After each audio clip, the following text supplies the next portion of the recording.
Hi friends, welcome to Tanushree kitchen. ఇవాళ మనము ఏ పిండి మార్నింగ్ లేవగానే ఏ పిండి దోశ పిండి లేకపోయినా మనం దోశలు చాలా ఈజీగా చాలా తొందరగా ఎలా చేసుకోవాలో చూసుకుందాం ఫ్రెండ్స్. ఇన్స్టెంట్గా చేసుకోవచ్చు.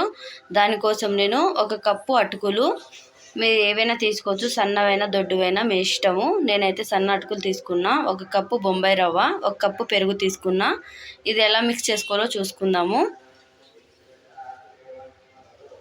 ఇలా ఒక బౌల్ తీసుకొని అందులోకి అటుకులు వేసుకుంటున్నా.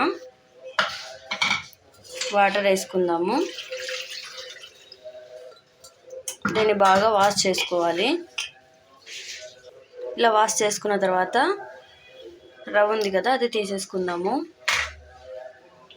పెరుగు,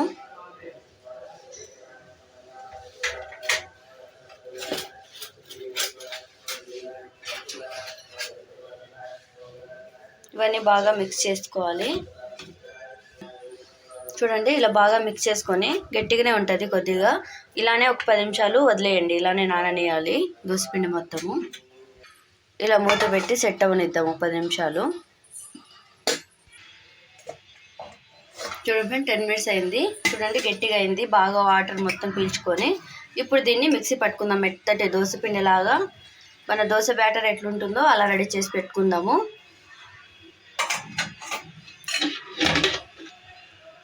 మిక్సీ జార్ తీసుకొని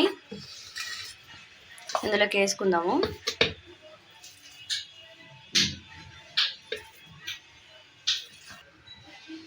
చూడండి ఫ్రెండ్స్, పిండి ఇట్లా మెత్తగా దోశ పిండిలాగా చేసుకోవాలి. మీకు కావాలంటే ఈ మరికొన్ని వాటర్ వేసుకోవచ్చు. ఇందులోకి మనము టేస్ట్కి తగ్గట్టు సాల్ట్ వేసుకుందాం. సాల్ట్ కొద్దిగా,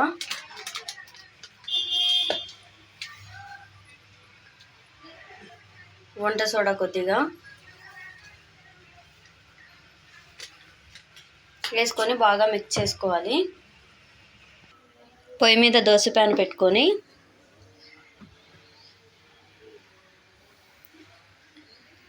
మీరు ఎలా కావాలంటే అలా దోశలు వేసుకోవచ్చు. పల్స కూడా వేసుకోవచ్చు, లేదా మనం సెట్ దోశలా కూడా వేసుకోవచ్చు.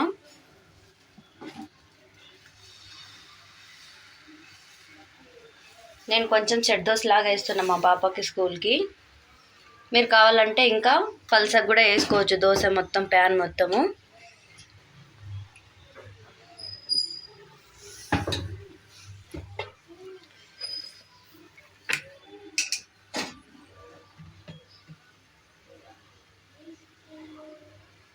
అలా వేసుకున్న దోశ మీద కొద్దిగా ఆయిల్. చూడండి, దోశ ఎలా బబుల్స్ లాగా ఫామ్ అవుతుందో.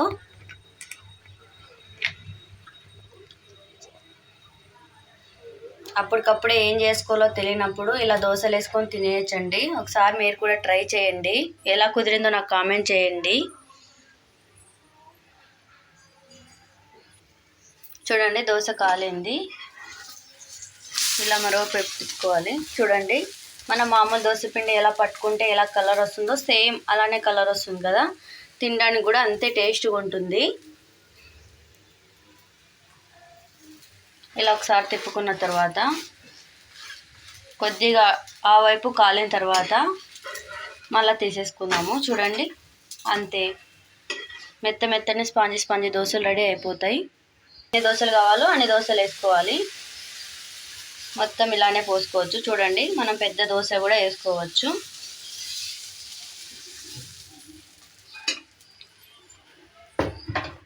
రవ్వతో వేసాం కదా, వస్తుందో రాదన్న ఆలోచన కూడా ఏం అవసరం లేదు ఫ్రెండ్స్. చాలా బాగా వస్తాయి. టేస్ట్ కూడా అలానే ఉంటుంది. ఇన్స్టెంట్గా అప్పటికప్పుడే చేసుకోవచ్చు మనము. కొద్దిగా ఆయిల్ వేసుకుందాం.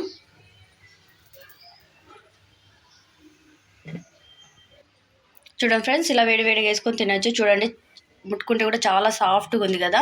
మీరు కూడా ఒకసారి ట్రై చేయండి. ఎలా కుదిరిందో నాకు కామెంట్ చేయండి. లైక్ చేసి సబ్స్క్రైబ్ చేసుకోండి. Thank you for watching.